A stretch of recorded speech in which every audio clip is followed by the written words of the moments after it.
அஸ்ஸலாமு அலைக்கும். Hi friends, welcome to Heena kitchen. நீங்கள் எல்லாம் நலமா இருப்ப நம்புறேன். அல்ஹம்துலில்லாஹ் நாங்களும் நலமா இருக்கிறோம். இன்றைக்கான வீடியோ வந்து உங்களுக்கு யூஸ்ஃபுல்லாக இன்ட்ரெஸ்ட்டாக இருக்கும்னு நினைக்கிறேன். இந்த வீடியோ வந்து என்னுடைய ஈத் vlog தான் பார்க்க போகிறீங்க. வீடியோ லாஸ்ட் வரைக்கும் ஸ்கிப் பண்ண பாருங்கள். வீடியோ உங்களுக்கு இன்ட்ரெஸ்ட்டாக இருக்கும். அப்போ தான் வாங்க வீடியோக்குள் போகலாம். இந்த வீடியோ எடுத்து வந்து லாஸ்ட் டே இஃப்தாரான்னு தான். இப்போ லாஸ்ட் டே இஃப்தார்னு நாங்கள் வந்து 30 நோம்பு கம்ப்ளீட் பண்ணிட்டு தான் அடுத்த நாள் எப்படியுமே பெருநாள்னு தெரியும். இப்போ நாங்கள் 29 நோம்பு பிடிச்சிருந்தா அடுத்த நாள் பெருநாள் வருமா நோம்பு வருமான்ற ஒரு கன்ஃபியூஸில் இருப்போம். இது சுவராகவே தெரியும் அடுத்த நாள் பெருநாள்ன்ட்டு. இப்போ இஃப்தாருக்கான வேலை வந்து நார்மலாகவே சிம்பிளாக இப்படி தான் இருந்துச்சு. சோட்டீஸ் அதோட ட்ரிங்க் பண்ணி கஞ்சி பேரிச்சம்பழம் தண்ணி. முதல் நோம்புக்கு ஆரம்பத்தில் இருந்தது போல் இல்லை, லாஸ்ட்டில் போக போக இப்படியே தான் குறைஞ்சிட்டே போகும். இப்போ எல்லா வேலையும் முடிஞ்ச போகிறோம். இப்போ இந்த கறிகள் எல்லாம் ஆக்கி வச்சுட்டு என்ன காலை சாப்பாட்டுக்காக வேண்டி பிரேக்ஃபாஸ்ட்டுக்கு நாங்கள் வந்து இடியாப்பம் தான் செஞ்சு எடுத்தோம். இதுக்காக வந்து கோழிக்கறியான உங்களுக்கு சிக்கன் இல்லாட்டி பீஃப் எது வேண்டாலும் இதே போல் மசாலா அரைச்சி போட்டு செஞ்சு பாருங்கள், டேஸ்ட் நல்லா இருக்கும். இதில் அளவுகளெல்லாம் நான் ஸ்க்ரீனில் தரேன், நீங்கள் அதெல்லாம் போட்டு அதே அளவில் செஞ்சு பாருங்கள். மல்லி விதை ஒரு 2 டேபிள் ஸ்பூன் மாதிரி எடுத்துக்கோங்க. அதோட சீரகம் 1 டீஸ்பூன், பட்டை ஒரு சின்ன துண்டு, அதோட ஏலக்காய் ஒரு 3, கிராம்பு ஒரு போல் 2 எடுத்துக்கணும். காஞ்ச மிளகாய் உங்களுக்கு ஒரு 3 சேர்த்துக்கணும். சேர்த்த போகிறோம். இதோட வந்து கொஞ்சம் தேங்காய் துருவல் சேர்த்துக்கோங்க, இல்லாட்டி தேங்காய் பால் சேர்த்துக்கோ. மேலும் தேங்காய் பால்னு இந்த கறி வேகிற டைம் உங்களுக்கு தேங்காய் பால் சேர்த்துக்கணும். நான் இன்றைக்கி தேங்காய் துருவல் சேர்த்து தான் உங்களுக்கு ஃப்ரெஷ் கோகோனட் இருந்தால் சேர்த்துக்கணும். நான் வந்து இது ஃப்ரெஷ்ஷாகவே துருவி எடுத்த தேங்காய் சேர்த்துனேன். சேர்த்த போகிற இதெல்லாம் நாங்கள் இப்போ கொஞ்சமாக வறுத்து எடுத்துக்கணும். நாங்கள் லோ ஃப்ளேமில் வச்சு இதை வந்து வறுக்கிற டைம் நல்ல ஒரு மனம் வரும். இந்த தேங்காயெல்லாம் வறுத்த போகிறோம். உங்களுக்கு ஃபஸ்ட்டு தேங்காயை வறுத்துட்டு இந்த மல்லி சீரகம் இதெல்லாம் வறுத்தெடுத்துக்கலும். நான் எல்லாம் ஒரே முறையில் போட்டு வறுத்தெடுத்துட்டேன். இப்போ இது வறுக்கிற டைமுக்கு இந்த தேங்காய் வந்து வறுக்கிற டைம் அந்த எண்ணெய் மாதிரி வரும். அந்த டைமுக்கு உங்களுக்கு கஷ்டம்னா நீங்கள் முதல்ல தேங்காயை வறுத்தெடுத்துக்கோங்க. அது பிறகு மற்றதெல்லாம் போட்டு வறுத்தெடுத்துக்கலாம். இன்னும் இந்த கலர் வரசல் அப்படி இறக்கி ஆறின அப்புறம் ஒரு மிக்ஸி ஜாரில் போட்டு நல்லா பவுடர் பண்ணி எடுத்துக்கோங்க. இது அரைச்ச போகிற இன்னொன்று அரைச்சி எடுத்துக்க போகிறேன். அது என்னென்னா சின்ன வெங்காயம், அதோட பூண்டு, இஞ்சி இதெல்லாம் சேர்த்து இதையும் நான் வந்து அரைச்சி எடுத்துக்க போகிறேன். அரைக்கலான்னா உங்களுக்கு நல்லா இடித்து சேர்த்துக்கலாம். சின்ன உரலில் போட்டு நல்லா இடித்து சேர்த்தினாலும் நல்ல ஃப்ளேவராக இருக்கும். இப்போ நான் வந்து சின்ன மிக்ஸி ஜார் கப்பில் வந்து இந்த பவுடர் பண்ணிவிட்டு அடுத்தது வந்து அந்த வெங்காயங்களையும் போட்டு அரைச்சி எடுத்துக்க போகிறேன். உங்களுக்கு சின்ன வெங்காயம் இந்த தாளிப்புகளுக்கு சேர்த்து செஞ்சு பாருங்கள். உங்களோட கறிகள் வந்து நல்ல மணமாகவும் டேஸ்ட்டாகவும் வரும்.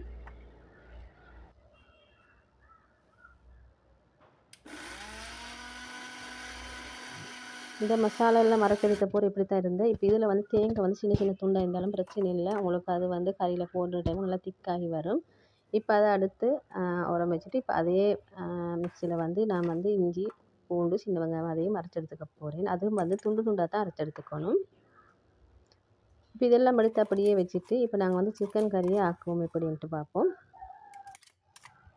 இந்த கறி ஆக்கிறதுக்கு வந்து உங்களுக்கு ஒரு சட்டி இல்லாட்டி ஒரு குக்கர் எடுத்துக்கணும். அதில் 2 கரண்டி மட்டும் எண்ணெய் சேர்த்துனேன். சேர்த்த போகிறோம் கடுகு வெந்தயம் சேர்த்துக்கணும். சேர்த்த போகிறோம் அது நல்லா பொரிஞ்சு வரைச்சி நாங்கள் அரைச்சி வச்சுருந்த வெங்காயம் பூண்டு விழுது அதையும் சேர்த்துக்கணும். சேர்த்து நல்லா இதை பொரிய விடணும்.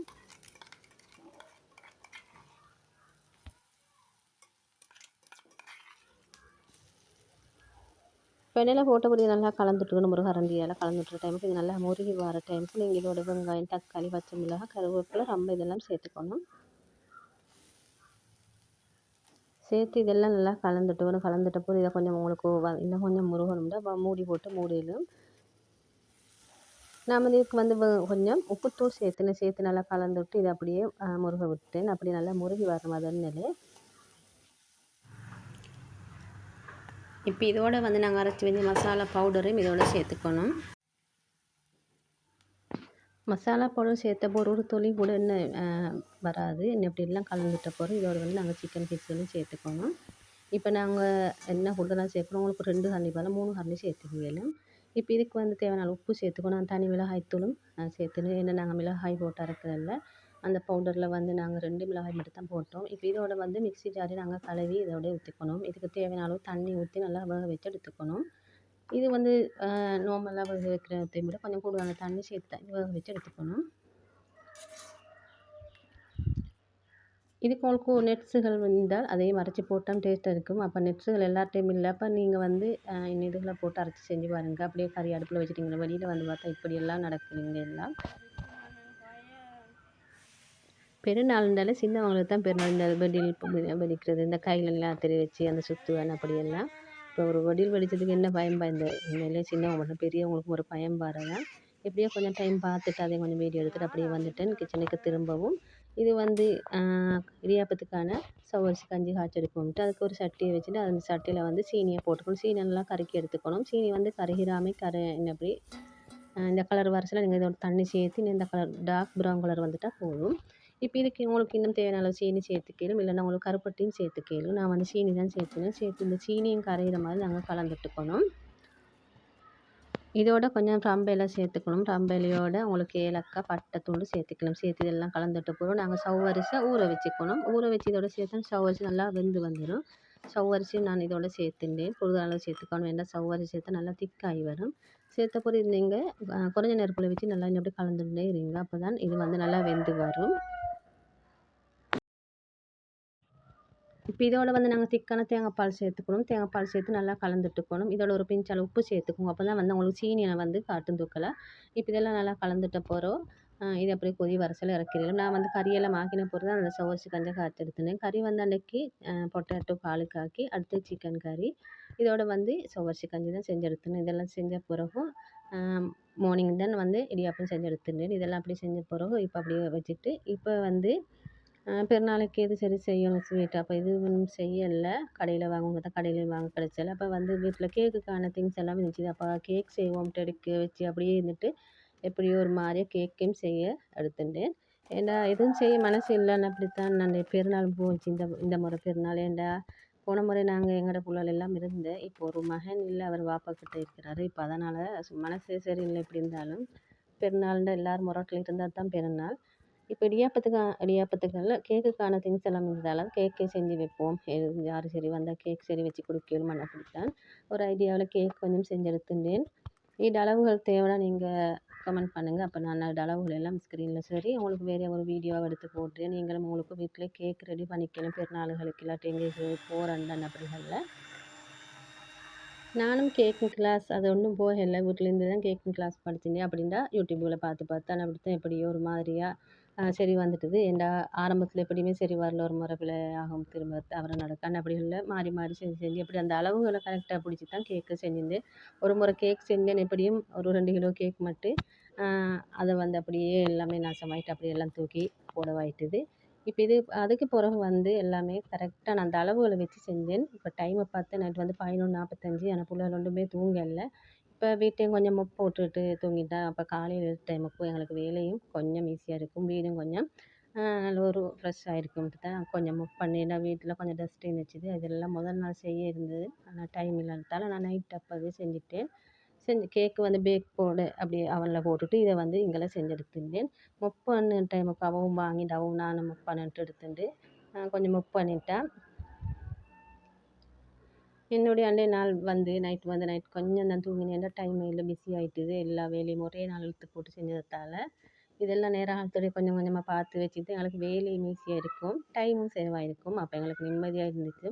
அப்போ இங்கே வந்து பார்த்தா கேக்கும் பேக் ஆகிட்டுது. அதே மாதிரிக்கு அப்படியே கொஞ்சம் எடுத்த பிறகு இதை வந்து கொஞ்சம் சூட்டோடையே அன்றைக்கி கட் பண்ணி எடுத்துட்டேன். ஏன்டா கொஞ்சம் ஆற விட்டு தான் கட் பண்ணணும்.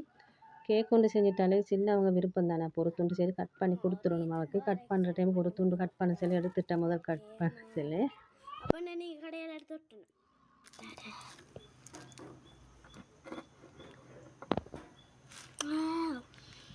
கேக் வந்து நான் கட் பண்ணுறது வந்து நல்லா ஆறின போனதான் அதை நாங்கள் கட் பண்ணி எடுத்துக்கணும். இப்போ கட் பண்ணி ஒரு ஓரத்தை அப்படியே எடுத்து எல்லோரும் ஒவ்வொரு துண்டு சாப்பிட்டு முடிஞ்ச பிறகு இப்போ மீதமுள்ளத்தையும் நான் சின்னதாக கட் பண்ணி வந்து பாக்ஸில் அடுக்கி வச்சுட்டேன். அப்போ வந்து அடுத்த நாளைக்கு அதை எடுக்கிறதுக்கு எனக்கு ஈஸியாக இருக்கும். இப்போ இது வந்து எப்படியுமே எல்லாம் எடுத்து வச்ச முடிய டைம் வந்து 1 மணி. அன்றைக்கி வந்து எப்படியும் லேட்டாகி தான் தூங்கினேன். இப்போ இதெல்லாம் மடிக்கி பாக்ஸில் போட்டு வச்சுட்டேன். இப்போ காலையில் எழும்பணும், தொலை போகணும். வேண்டாம் டைம் வந்து 6:30 போல் தொழுது பண்ணிவிட்டேன். மார்னிங் எழுந்து சுபஹெல்லாம் தொழுத பிறகு தான் இந்த டீ எல்லாம் ஊற்றி ஒரு கேக் டின்னர் சாப்பிட்டுட்டு தான் நாங்கள் பள்ளிக்கு போனோம். இப்போ பள்ளிக்கு போகிறதுக்கு முதல்ல எல்லாம் ரெடியாகி இப்போ இது வந்து அவள் ரெடி ஆகிற டைம் வந்து இந்த வளையல் வாங்கியிருந்து அதைத்தான் போட்டு அழகு பார்க்க. ஏன்னா இப்படி ஒரு வளையல் இது முதல் தடவை போட்டது ஹைக்கின்னு அப்படி அந்த ட்ரெஸ்ஸில் தூங்குற மாதிரி. இப்போ நானும் ரெடி ஆகிட்டு அவசர அவசரமாக பள்ளிக்கு சென்றேன். என்ன போன முறை பள்ளிக்கு போன கொஞ்சம் லாஸ்ட் ஆகிட்டு டைமு அந்த இடம் கிடச்சில்ல. அப்போ இந்த முறை டைமுக்கு போனதால் எங்களுக்கு நல்லா இடம் கிடச்சி. இந்த பள்ளி வந்து எங்களோட வீட்டிலேருந்து பார்க்குற டைமுக்கு பள்ளிக்கிட்ட அன்னப்படி அங்கே போய் பார்த்தா கூட்டம் குறைஞ்சி தான் இருந்துச்சு. அது பிறகு தான் ஒருத்தரா வந்து கூட்டமாகவே ஆகிட்டுது.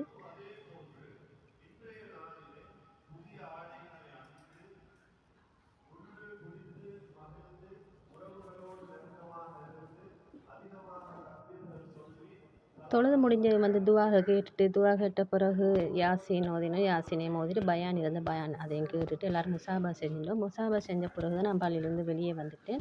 வெளியே வர டைம் வந்து எப்படியும் ஒரு 7:30 போல் ஆகிட்டுது. நாங்கள் 6:30 போனது. இப்போ நான் அவசர அவசரமாக வெளியே வந்து வீட்டுக்கு வந்து சேர்ந்துட்டேன். வீட்டிலேருந்து பார்த்தா பள்ளி, பள்ளியிலேருந்து பார்த்தா வீடு, அப்படித்தான் நாங்கள் நடந்தே வந்துட்டோம்.